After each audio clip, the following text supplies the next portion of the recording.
It's not what you know, it's who you know, right? We've all heard that saying before. Um, but actually, it rings true way more than you might think. Um, Recent survey, this was done by Harvard Business. 84% of B2B decision makers start the buying process with a referral. That's an absolutely huge amount.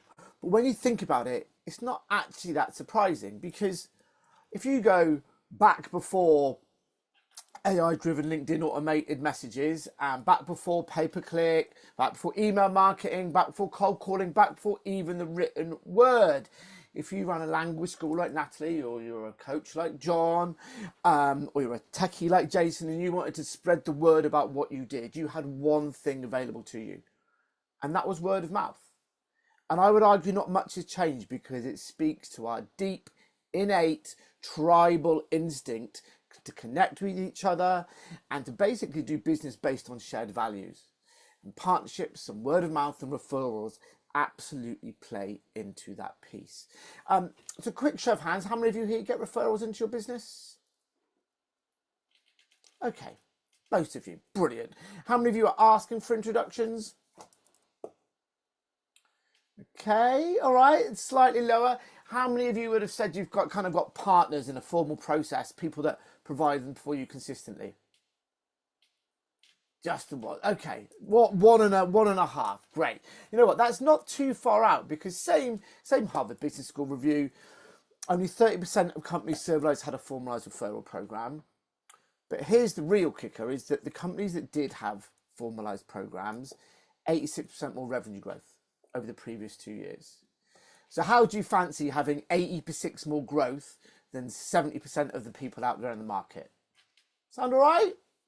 Yeah, okay. Right. No, I'm not seeing many nods of heads. I'd certainly like to have 86%. Do you know what I mean? So, and often when people see that word, when people see that word formalised, they shudder a little bit, because they think, oh, isn't word of mouth supposed to be all organic and natural? And I would say, yes, it absolutely is supposed to be natural and personal. But if you're saying that means it's organic, then essentially what you're saying is you're leaving it to chance. And what I want to speak to you about today is how you can have a more formalized process and structure behind how you form these relationships, but still keep it really personal and natural and enjoyable and impactful. Does that sound good? Awesome. Right. I think I've met most of you before, but for those of you that I haven't, why should you listen to me? So I've got a background in business membership and community. I work for the Chamber of Commerce, and then Business Scene, the logo you see in the top corner there. That was an organisation that I grew to 2,000 members, almost entirely through referrals and strategic partnerships. I then ran a benefit business, working in partnership with some of the big global brands you see here, providing them access to the SME market. So I was promoting other people's products to other people's customers. I made my money when I got other people by providing leads to these people. So when I got very miserable running that business, I set up Collaboration Junkie just before COVID. So we've almost hit 5 years in February. And we now help brands identify, nurture, scale referrals and partnership opportunities. So all the lessons that I've learned along the way, I now try and help other people with through consultancy and workshops and training. So, and what I want to do today over the next half hour is impart as much of that kind of 20 years experience into some bite-sized takeaways that you're going to be able to go and use in your business. You've heard me talk about referrals and partnerships already. Very quick distinction from these are not dictionary definitions, these are Dave definitions. So referrals, in my world, referrals are from your clients, they're your wider network. There's the stuff that lovely to receive. They're the people, speaking to that tribal stuff, these are people who just want to refer you.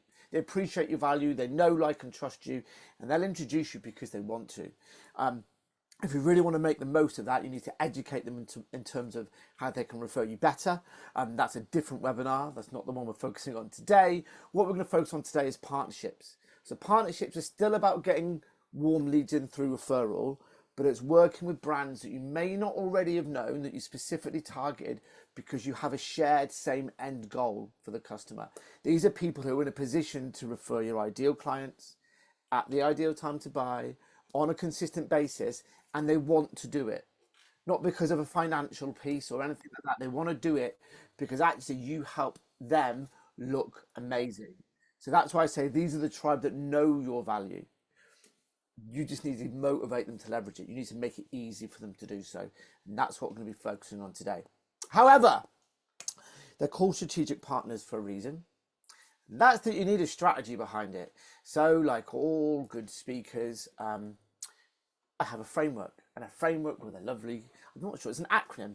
What's the real word for the acronyms? Are normally when it's kind of 3 abbreviated letters. Does anyone know the word for when you've kind of put a word and then that's your kind of where your words come down from? I can't even explain it properly. There must be a proper word for it other than acronym though. But Acronym. Is, so, what? Sorry, it is acronym. An acronym. Yeah, okay, it is acronym. Okay. Okay, so here's one. D is discovery. Who are your ideal partners and why would they want to work with you? A is assembly. All the stuff behind the scenes, the structure of your partnerships, the systems to make sure it runs smoothly. N is nurturing. How do you communicate with your partners? How do you build the relationship? C is connection, the vital piece. This is how you actually help your partners to connect you to their audience. How do you make the magic happen? E is engagement. How do we go out there and get partners? Now, that's what we're going to run through today. The engagement piece comes right at the end because actually you get all this other stuff right. The engagement piece is the easiest piece. So often people come to me going, how do I find more partners? And I'm like, that's not as much the problem you want to, that's not really the place to focus. You want to focus on really understanding who your ideal partners are. And then once you work with them, how do you make them work? Because I know lots of people that have had lots of friendly handshakes with people as partners, but they've never gone anywhere. I don't think that's, I've seen a few nods of heads. That's not a good use of anyone's time. So we're going to really focus on this whole end-to-end piece. There is a golden rule with all of this, which is to make it easy. Quick show of hands, who here's busy in general? Even if it's not with client work, right? Yeah, okay, yeah. Most people, right? We live in a busy world, right? Hustle culture and all that horrible stuff. But we do live in a busy world, which means if we want someone to do something for us that's outside of their core activities, we need to make it easy for them to do it. Because I don't know about you, if there's something that I want to do, if it's not easy for me to do it, either physically or mentally, then I'll put it on my I'll get round to it pile. And we do not want to be sat in someone's I'll get round to it pile. We want to be in there, no, I'm just going to get that done pile. And you do that by making it really, really easy for your partners to do what you want them to do, which is hand you over highly qualified leads. So, discovery. 1/5 of the framework, but when I work with people, it's 1/3 of the work that we do together because it's that important. It's that important to get this piece right. It's not saying that once you've identified who your ideal partners are, that you don't work with anyone else.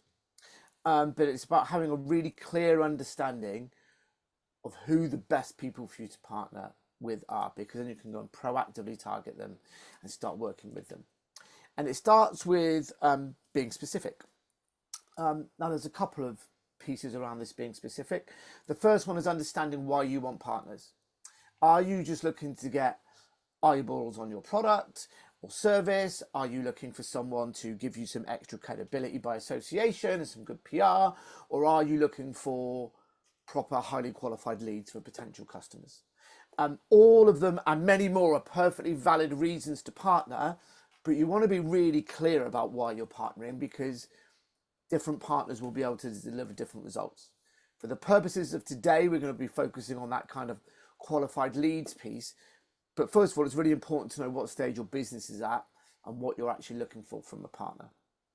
The second round about being specific is understanding who your ideal client is. Now, Ian does some wonderful work around sales, and I'm sure he would probably talk for even longer than me around the kind of the necessity around having a really tight kind of ICP, ideal client profile, or whatever you want to call it. From my side, though, this isn't a workshop on niching, but the more specific you can be about who you really want to be working with, the easier it is for you to identify who your ideal partner is. So even just for the purpose of today, just think about those clients that you've got where you absolutely love working with them. They pay you well and they pay you on time, and the work you do is amazing. Like those absolute dream clients, who are they? By size, by sector, by stage of business, whatever it may be at. Even if you're not going to niche your business for a partner strategist, just think of segmenting your target market into the ones you really want to work with. Who am I going to proactively look to grow more of through a partner channel? The broader you are, the harder it will be to find really good partners. Anyone struggle with this stuff? Just quick show of hands. Who's got a relatively well-defined niche? Would you say, like you could go, yeah, that's who my ideal client is. Okay. Oh, Joe. Okay, we've got a mix here. Okay, right. So for now then, so for the purposes of the rest of today, the rest of this lunchtime, just think about your favourite client, right? Just think about, we've all got them. I know you shouldn't. Like, I've got a favourite child. It's my 2-year-old because he isn't talking back yet. But for now, just think of your favourite client and whether you'd want more of those. When it comes to sorting out who your ideal partners are, there's a very quick 3-step process that I'm going to run through with you now. It's not quick when we actually do it. But what I would do is I would have that client in mind and have the position within that business, whether it's the marketing director or the business owner or the head of HR or whoever it may be. And on a day-to-day basis, your ideal client, that person, think of all the other services or products that they're either buying or involved in the decision-making process or having conversations with operationally on a day-to-day basis. And I would encourage you, you can start to do it now, but I would really recommend you go away and do this kind of again in the future. You don't want to be saying no to stuff. You literally just want to let your brain run wild and come up with a big old list of all the other things that they might be buying or involved in that decision-making process with. Once you've got that list, you want to run through it again, and you want to just highlight, cross off anywhere there's not alignment. And what I mean by this is the person that you're dealing with might also be responsible for buying stationery, but if you're looking to speak to them about HR services, there's not an alignment there, right? You want the people left on your list to be the people where actually they might be in day-to-day conversation, something might come up that's linked to what you do. So is there alignment between these two businesses? The third thing on the list is authority. And what that is does this potential person, when they're having a conversation with your prospect, do they hold enough authority that actually them introducing you in is actually going to carry any weight whatsoever? And this could either be because of the individual's level of seniority, or it could be how their product or service is deemed in a hierarchical nature. But the really key piece is the audience and the alignment. I know so many people that partner purely on audience alone and then wonder why it doesn't ever really quite work. And I'm sure you've all got them. I'm sure you've had emails through from big brands promoting another brand, and it just feels off slightly. You're like, why are they putting that under my nose? And it's because they haven't done that alignment piece. They've gone, oh, there's a matching audience here. Let's see if we can sell to each other's lists, which is affiliate marketing rather than partnership marketing. Once you've got that kind of should be now shortened down list, the other thing I really want you to think about is where you sit in the in what I call the customer value chain. Anyone here in kind of a agency space, like creative agency type space? No? Okay, because it's only because it's the easiest example I can use for this. Who has heard of the analogy of no one buys a drill, they're buying a hole in the wall? Have you heard that before? Okay, you're getting a few nods, right?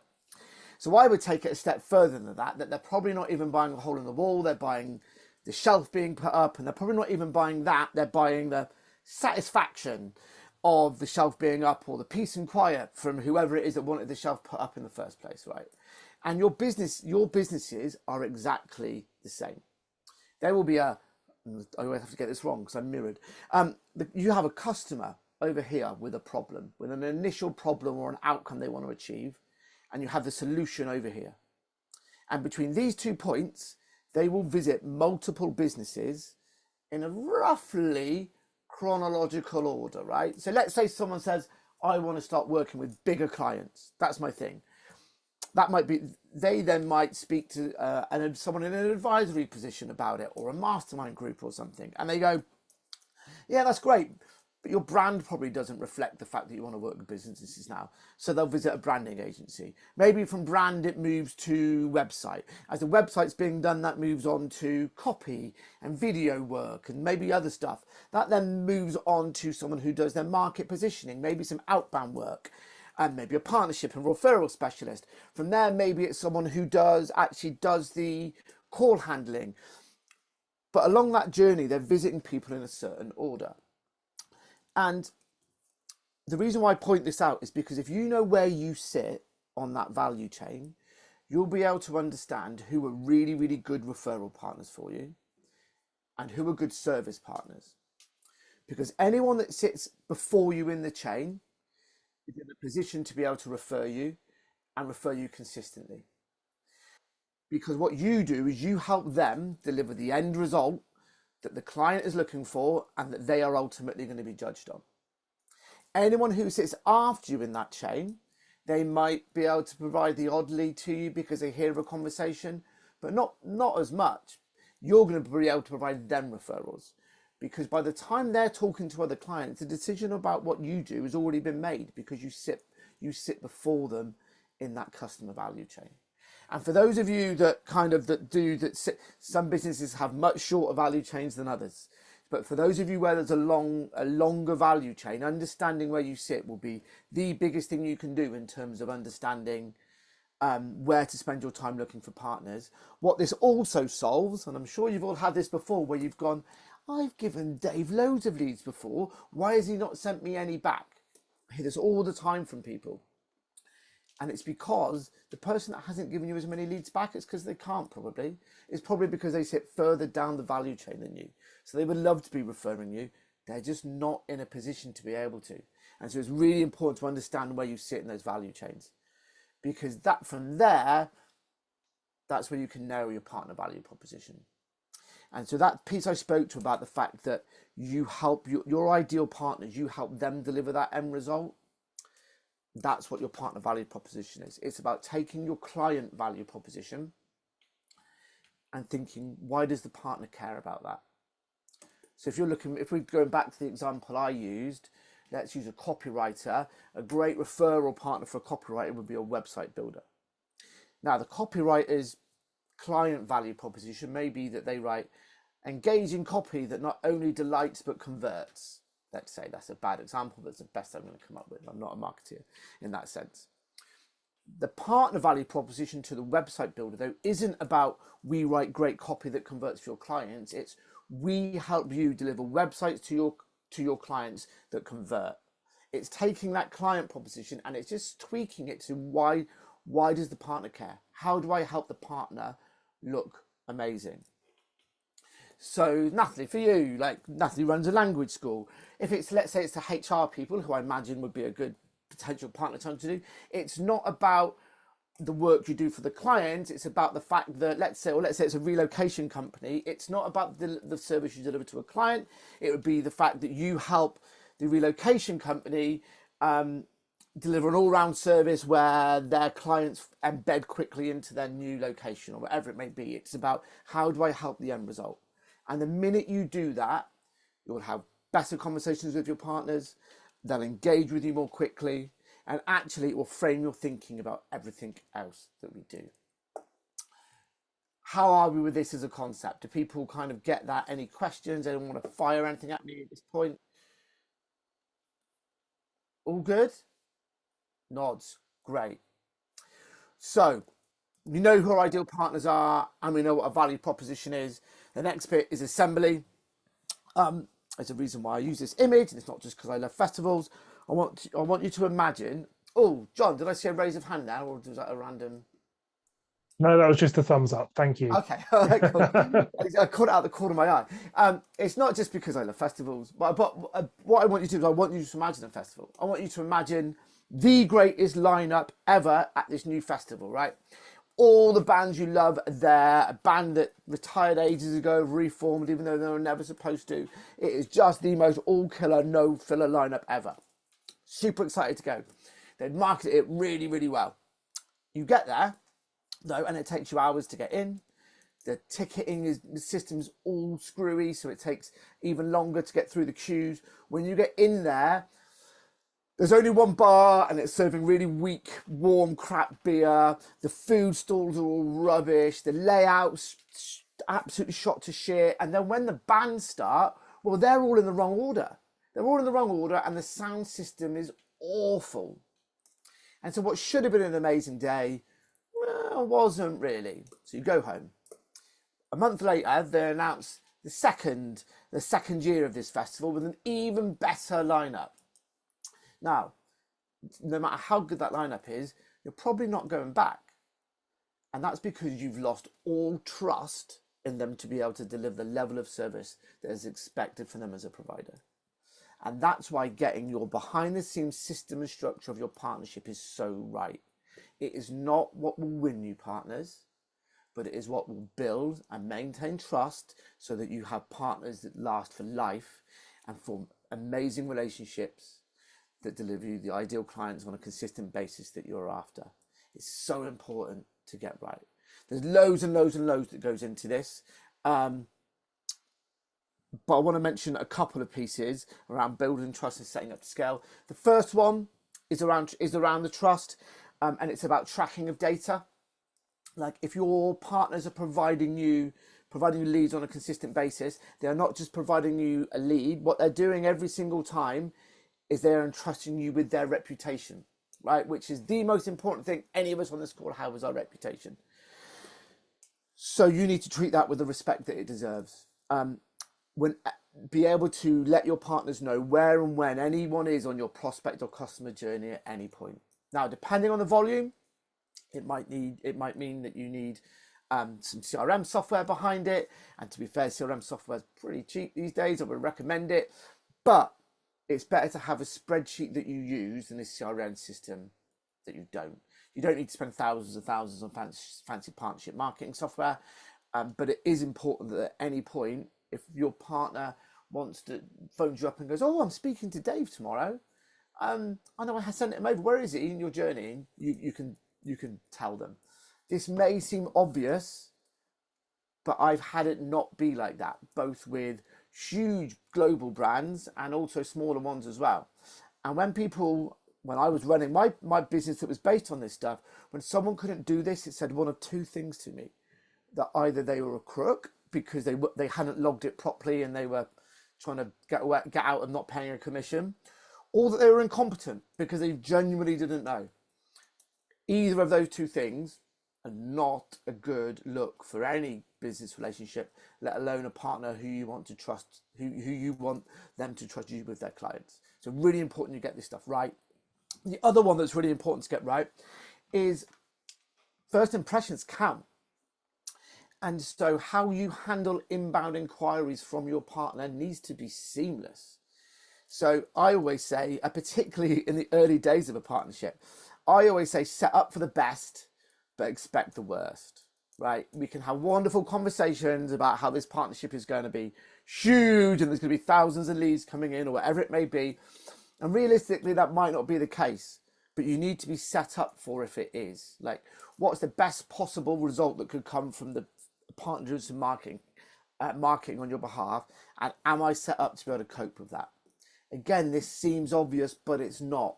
One of those pretty big brands you saw on that This Is Me slide, we ran a campaign when I was working in my membership organization. We sent out a campaign for some free sales data for our members. And the idea is so they get some highly qualified sales data for free. The idea was that our members would get it and love us, but prospects could get it as well. So it was a kind of an attraction tool for us. We set the campaign up all nicely behind the scenes for one-click responses. The partner in question said it would take them 2 days to respond. So that's what we put on the email that went out. We generated 530 leads or something over a 2-day period, and it was taking 2 weeks for people to get a response. So instead of happy members and inquiring, curious prospects, we just had pissed off people phoning us up wondering where their sales data was.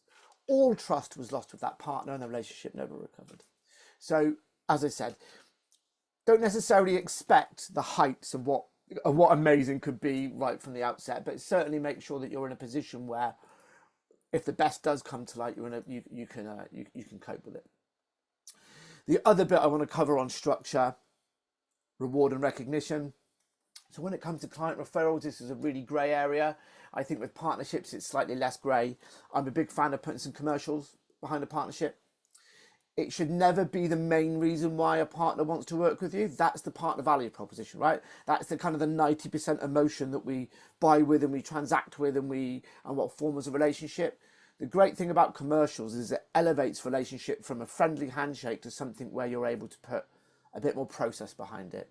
It also helps protect the relationship from any individuals coming and going. It just raises it up a level slightly and turns it into a proper business kind of relationship.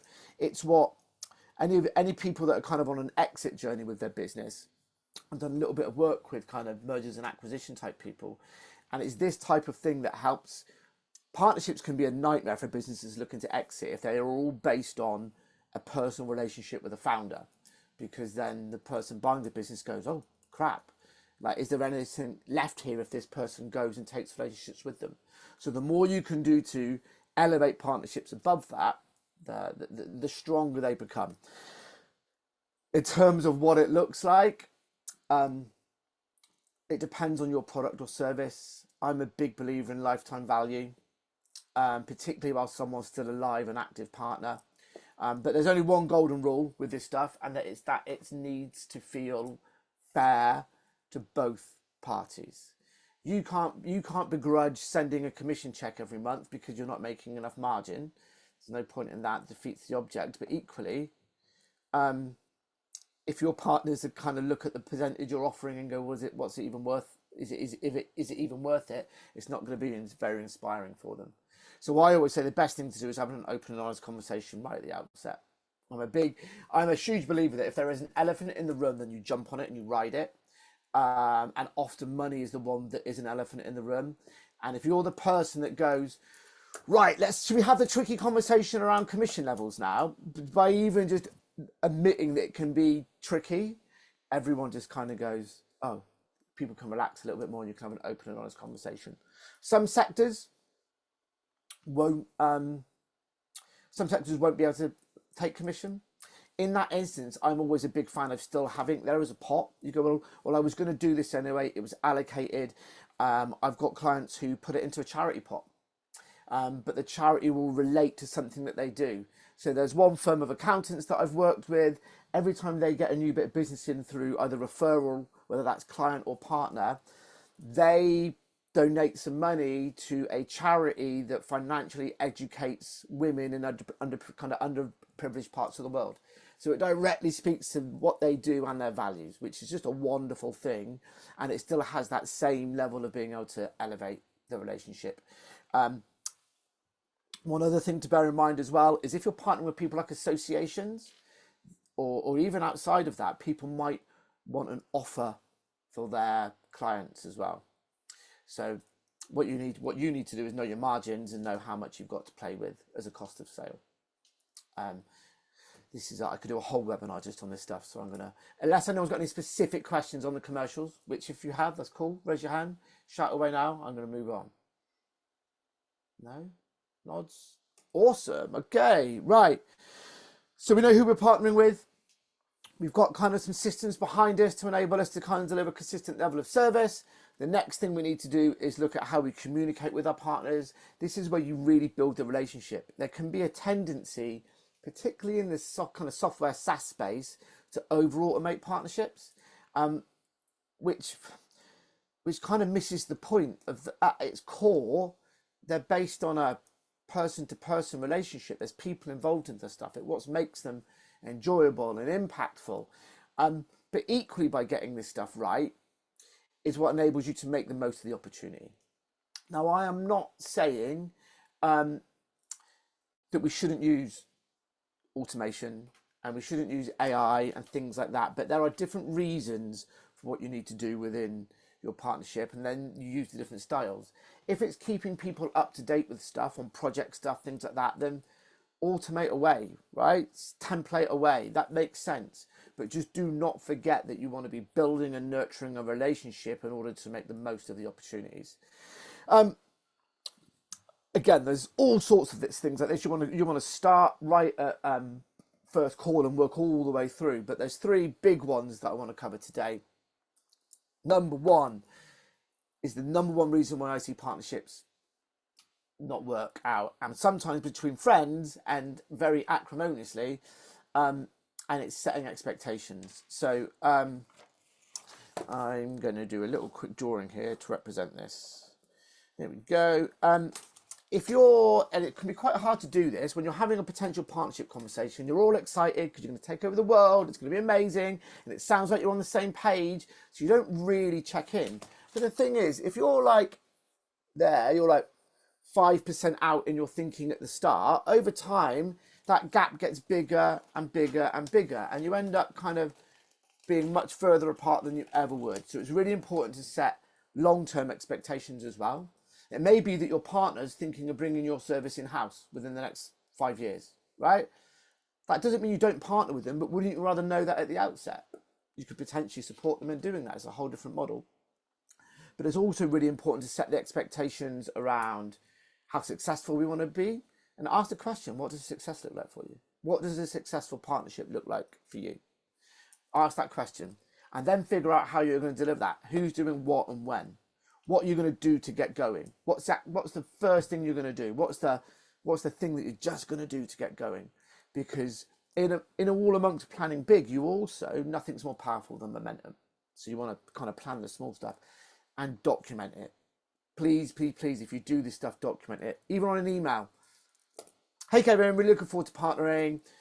It's going to be so cool. Can I just check that this is what we both thought we were going to be doing? And there's just an email there. Someone says, yeah, bang on, Dave.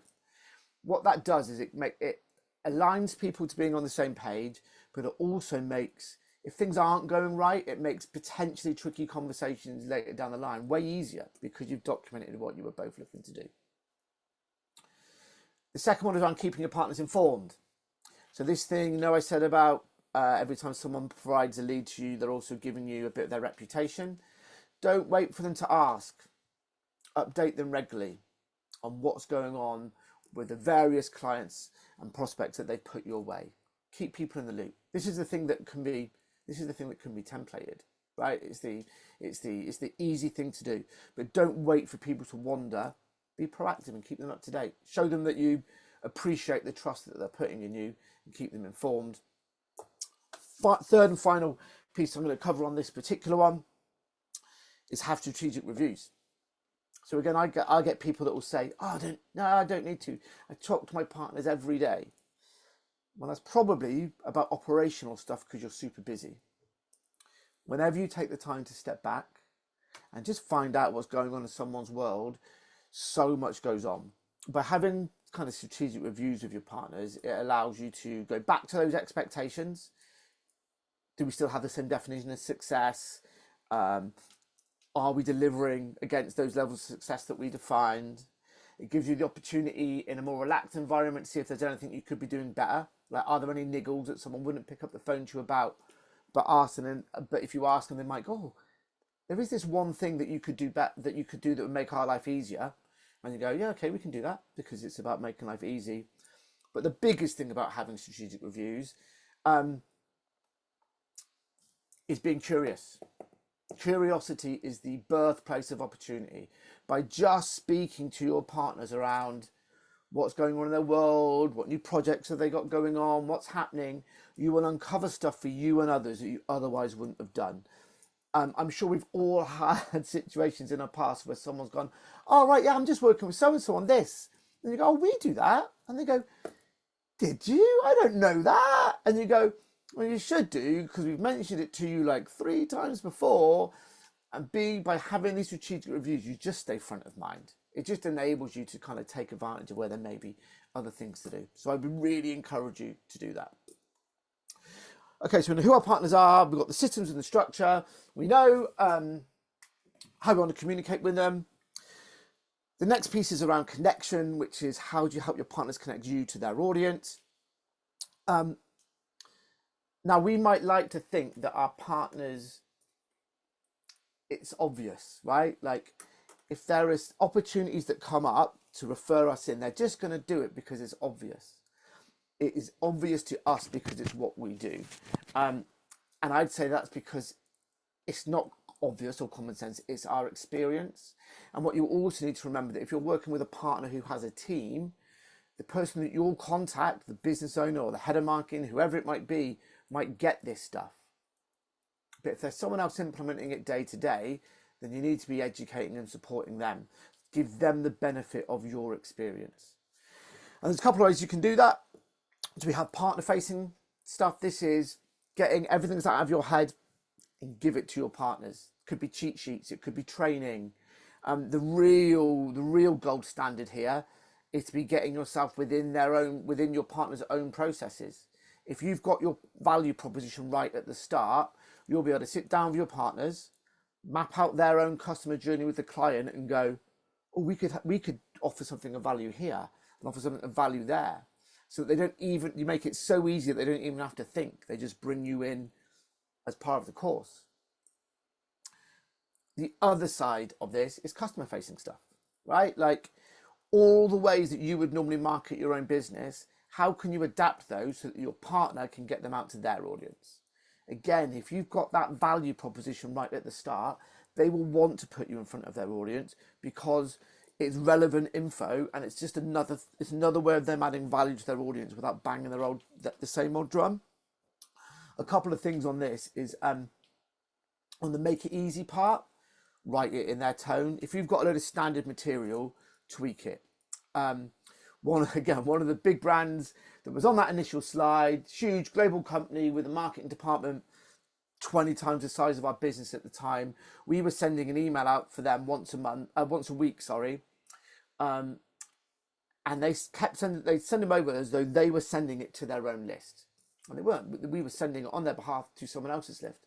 And so every single week, me or someone in the team had to adapt the copy to read like it was being sent on behalf of someone, kind of thing, and then send it back to them for approval, for they could then send it back to us.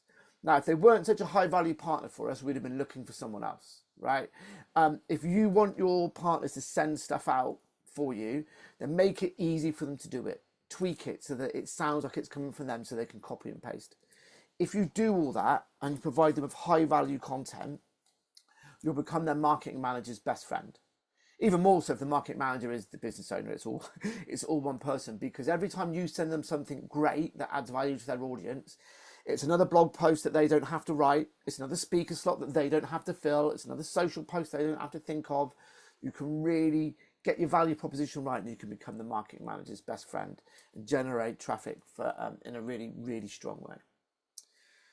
So once we've got all that, we know who our partners are. We've got the bit in the middle around communicating, supporting, and the structure for it to really work. At that point, we can go out and get more partners. And the bit around making it easy here is around making it easy for you. I'm gonna argue that for most of us on the call, your ideal partner right now is not the one that you want in 2 years' time, who could completely change the face of your business, or even a year's time. The ideal partners you want, particularly if you're starting out, are people who will say yes quickly, who will be forgiving slightly if this is a new process for you, and you can grow with. So it's the ideal partner. Your ideal partner for right now might be somewhat slightly different for an ideal partner later down the line. But there's a couple of key things. The first one is remember your partner value proposition. You should never feel like you're having to oversell a partnership opportunity. If you are, then stop, because you probably are. You might have to lead a conversation, but it shouldn't feel like a sales pitch. It should feel like something exciting because both people get it. If that's not the case, you've either not quite got your value proposition right, or if you know you have because it's worked before, the other person just isn't partnership minded. You're not going to win them all.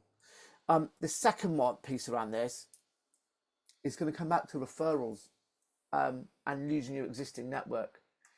Depending on what stage you're at in your partnership journey, most of us, if you're looking for your first handful of partners, we will either have them directly in our network or once removed. And so we can ask for introductions from our network. It's a wonderful way to network, looking for partners. Because, oh, can you introduce me to?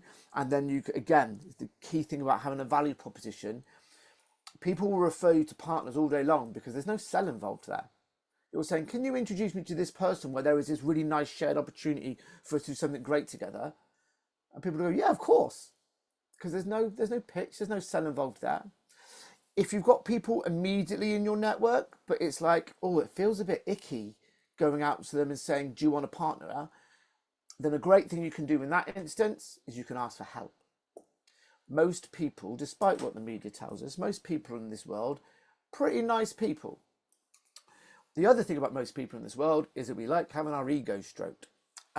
Some of us are confident enough to admit that we like having our ego stroked, like me, but we do. And so when you go out to someone and ask them for help, hey Martin, long time no speak. Listen, Martin, I wonder if you could do me a favour.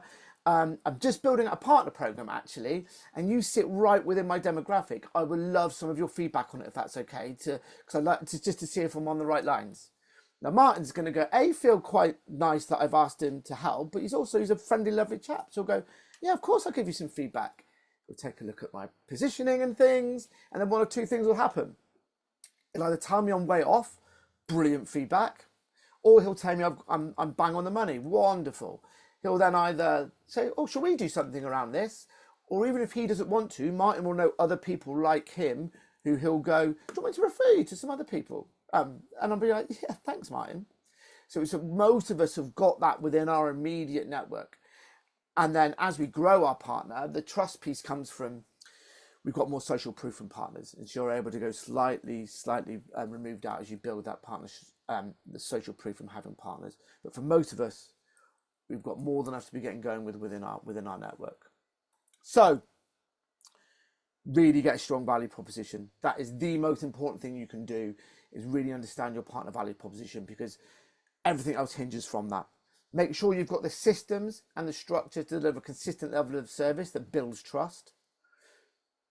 Remember that there are people involved in this relationship. Nurture the relationship. Communicate with people regularly.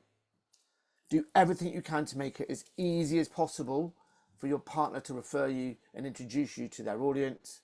And then, remember what you've got in your network for the engagement. So that's that. I said that I would take literally 3 minutes right at the end. So look, I make my money by actually helping people do this stuff, right? And that's either through working directly with clients, directly with them and their teams, either on partnership or referral strategy, or I run group programs as well. So the Kickass Collaboration Program is the partnership group program. Same content, we work through that framework, but in an online, in an online format, and it is about doing. You might come away, one of those people that goes to webinars, comes away with a lovely long to-do list, but is that the thing that's actually going to get it done? So if you want some accountability, some group support, a bit more time to really work on this stuff, then this is one for you. There's 2 live sessions a month, half-day sessions, which means in the sessions we're actually doing the exercises. You're not listening to some content and then having heaps and heaps of homework. It's really about implementation, not to-do lists. Partnership program ready to launch by month 4. Most people are working on live partners right from day 1, but if you were to hold your horses and go all the way through, it's done by month 4. It's £400 a month. Kickoffs this time next week, but the content proper starts this time in 3 weeks' time. It's the Get to Know You session next Tuesday. There are 2 spaces left on this cohort, which will be the last one until next spring at the earliest. If you're interested in that, or the one-to-one support that I can offer, let me know. My question on this before Q&A is what's one new client worth to you? And on that basis, what's one new partner delivering consistent clients to you, and what's 2 or 3 partners worth to you? And do you think that getting some external expert support would be something that would help you do that? If yes is the answer, then I'll drop a link in the chat. Let's book a call, and I can, no sales pitch, let you know how we could help. Awesome. Right. Thank you for listening. Any questions on any of all that stuff, or have I stunned you all into silence? I've got one, Dave. Yes. I've had very little joy referral doing any kind of partnership with professional services firms, but specifically accountants. And given that could be a kind of a one-way protected thing, they know what you do, they know which of their clients might need your help. They can still be 8,000% discreet. Why do you think the inertia is there sometimes, or is it just how accountants are? Short answer, yes, to the last bit of your thing.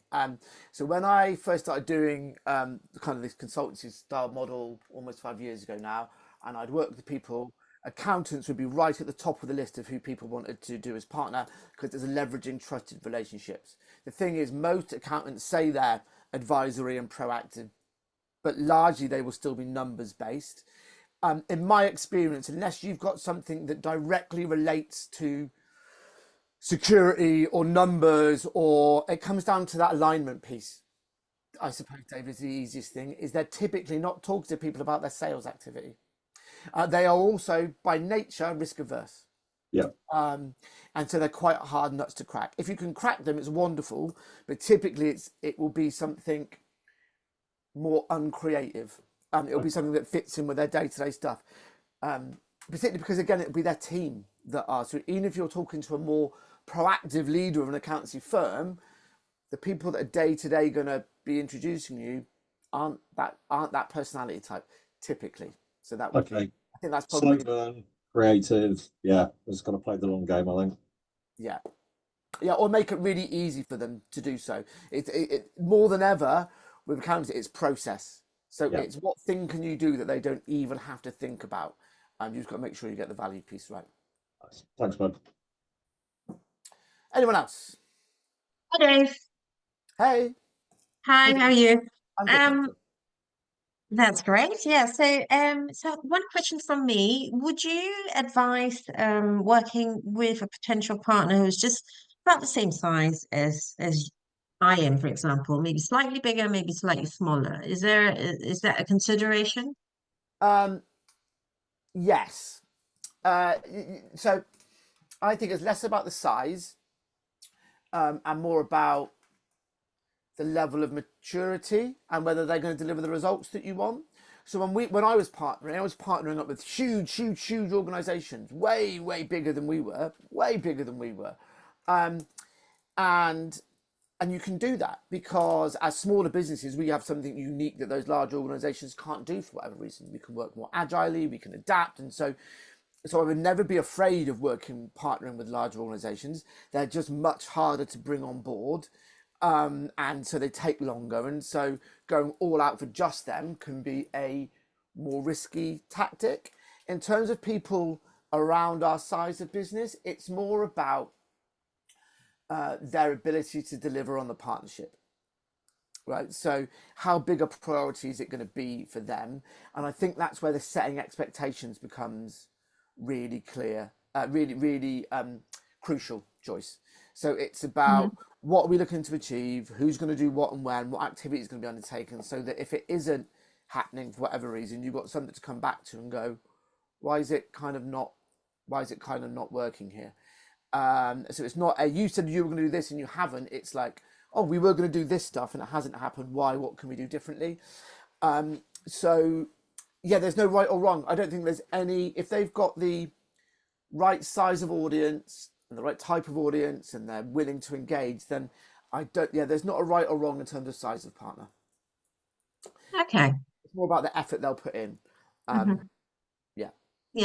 In my experience. That's good to know. And does it always have to involve some commercial value in it? Could it be a case where it's a partnership, but it's my business offering value to their customers or their members, but there's no commercial exchange, if that makes sense, between the partner and myself? Yeah, I can't remember when you came in, but I think because you came in, but yeah, the partner value proposition piece, that's 90% of it. You should never, I would say, I'm not saying you shouldn't work with partners who only want to do it because they're going to get some money, but that's affiliate marketing rather than partnerships, I would say. But that value proposition bit about the value delivered to their audience, and more importantly, why the partner's interested in that value, how you make the partner look great, that should be at the absolute core of any of your partnerships. The commercial piece is just it's a secondary consideration that keeps the accounts departments happy, elevates the relationship, all that piece. But the core should be the shared value and the shared end goal for the client. Absolutely. Okay, sure. That's good to know. Thank you. No worries at all. Anyone else? No? Okay, so on that note then, I'm gonna wish you well. I'm gonna say thank you for sparing an hour of your day on this cloudy Tuesday afternoon. As I said, I will get the recording and everything else over to you be tomorrow morning. And but if you've got any questions or anything, then please do give me a shout. And I will hopefully see you again soon. Thanks everyone.